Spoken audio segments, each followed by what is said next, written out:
आप देखना शुरू कर चुके हैं द डिबेट। बहनों भाइयों, मूर्खता दिवस पर आप सबका अभिनंदन। मैं आपको मूर्ख नहीं बनाना चाहता, लेकिन मैं आपको बताना चाहता हूं कि आज 1 अप्रैल है।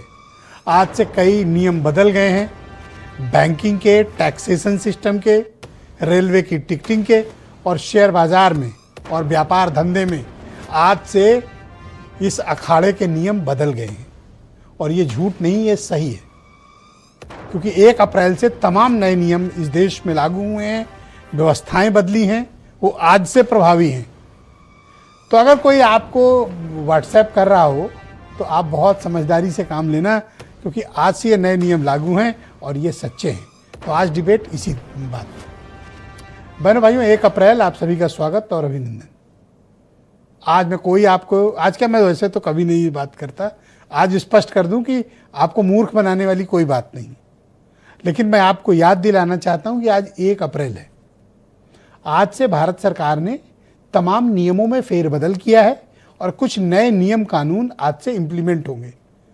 तो अगर आप धंधा कर रहे हो, व्यापार हो आपका, इंपोर्ट एक्सपोर्ट हो आपका, आप कहीं ट्रेवल करने वाले हो, बैंक से पैसे निकालने वाले हो, या शेयर मार्केट में आप कुछ इन्वेस्ट करने वाले हो, या रेलवे के टिकट की रिफंडिंग का विषय हो, बुक कराना है, कैंसिल कराना है, तो आज की डिबेट को आप बहुत खास तौर पर और बड़े गौर से सुनिएगा।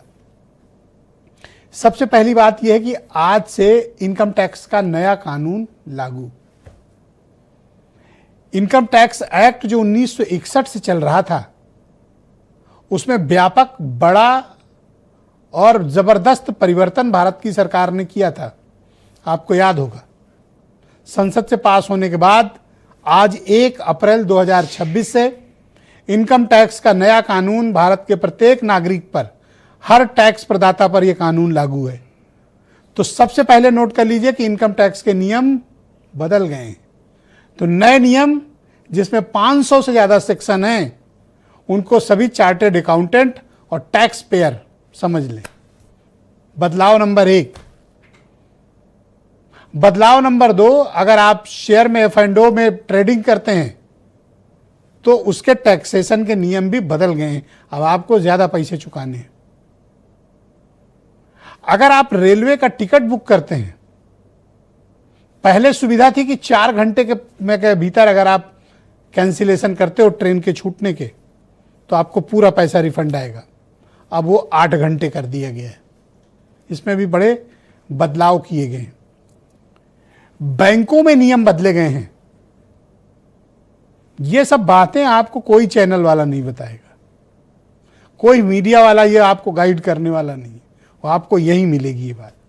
बैंकों में कैश ट्रांजैक्शन, यूपीआई के इस्तेमाल के नियम बदले हैं और नियम शर्तों के साथ इसमें और भी चार्ज जोड़ दिए गए। वो कितना आप निकासी करते हैं, कितनी बार ट्रांजैक्शन करते हैं, ये इस बात से प्रमाणित हो जाएगा।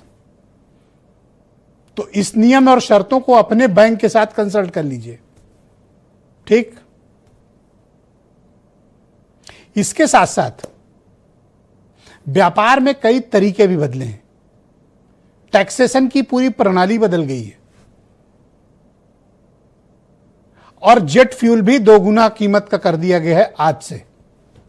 यानी जो जेट फ्यूल पहले 100 रुपए लीटर था, अब वो 200 रुपए लीटर होगा। तो 1-2 दिन के भीतर तैयार रहिए, हवाई जहाज की कीमतें आसमान पे होंगी। तो ये जो नियम बदले हैं, और सुन लीजिए, आप में से हर किसी का साबका टोल टैक्स से पड़ता होगा। आज से टोल टैक्स के भी दाम बढ़ गए हैं। दवाइयों की कीमत भी बढ़ा दी गई है। कुछ चीजें सस्ती भी हुई, जैसे कैंसर की दवाएं हैं, कुछ और चीजें हैं, वो सस्ती भी हुई हैं। लेकिन अधिकांश चीजों की कीमत बढ़ी है और कमर्शियल सिलेंडर के दाम तो बहुत जबरदस्त बढ़े हैं। तो ये जो आज से लागू हुआ बदलाव है, ये आपकी जिंदगी में क्या बदलाव लाएगा, आपके काम धंधे में, एक आम आदमी की जिंदगी में, एक खास आदमी की जिंदगी में, एक व्यापारी के, एक स्ट्रीट वेंडर के, एक किसान, मजदूर, महिलाओं के, युवाओं की जिंदगी में क्या प्रभाव पड़ने जा रहा है। ईरान युद्ध के बीच ये देश अभूतपूर्व ऊर्जा संकट के दौर से गुजर रहा है। स्ट्रेट ऑफ हार्मूज बंद होने की वजह से गैस तेल की आपूर्ति लगभग बंद है। इमरजेंसी में आपके एक दो टैंकर निकल रहे हो तो निकल रहे हो, अदरवाइज ये पूरा का पूरा स्ट्रेट ऑफ हार्मूज क्लोज्ड है। उन्हीं देशों के गुजर रहे हैं जिनकी ईरान परमिशन दे रहा है।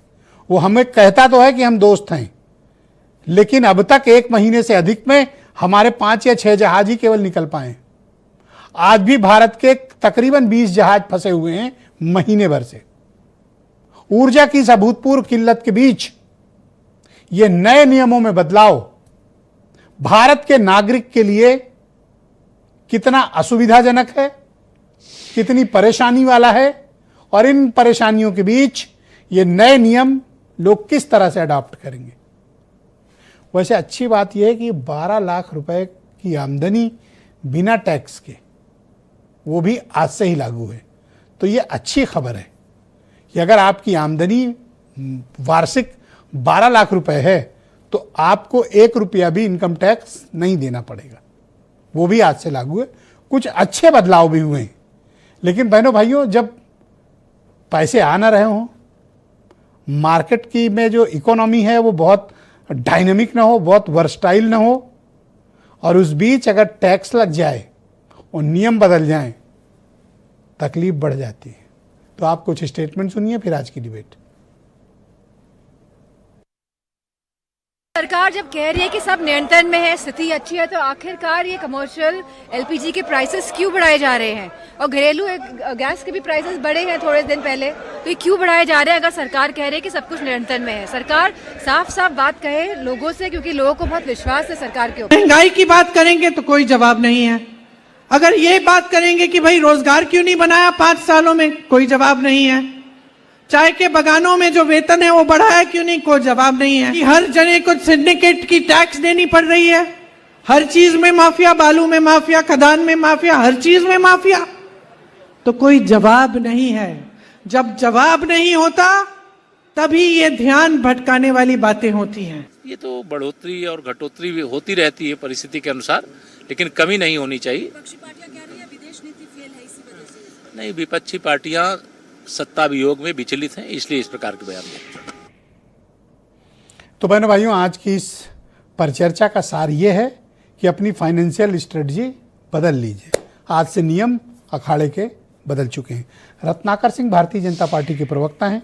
प्रदीप कुमार भाटी चार्टर्ड अकाउंटेंट हैं पेशे से, वैसे समाजवादी पार्टी के प्रवक्ता हैं। प्रियंका गुप्ता उत्तर प्रदेश में कांग्रेस कमेटी की प्रवक्ता हैं। थोड़ी देर में सिद्धार्थ कलहंस बिजनेस स्टैंडर्ड के ब्यूरो चीफ, जाने माने पत्रकार हैं, हमें ज्वाइन करेंगे। और अमरनाथ मिश्रा मेरे साथ मौजूद हैं, लखनऊ व्यापार मंडल के अध्यक्ष। और प्रोफेसर MK अग्रवाल साहब, बहुत ही मशहूर जाने माने अर्थशास्त्री, हमारे साथ डिबेट का हिस्सा हैं। और वीरेंद्र सिंह जी हमारे नेशनल हेड। आप सभी का स्वागत और धन्यवाद। तो भाई रत्नाकर सिंह जी, आज से आपने नियम बदल दिए, ऐसा क्यों किया?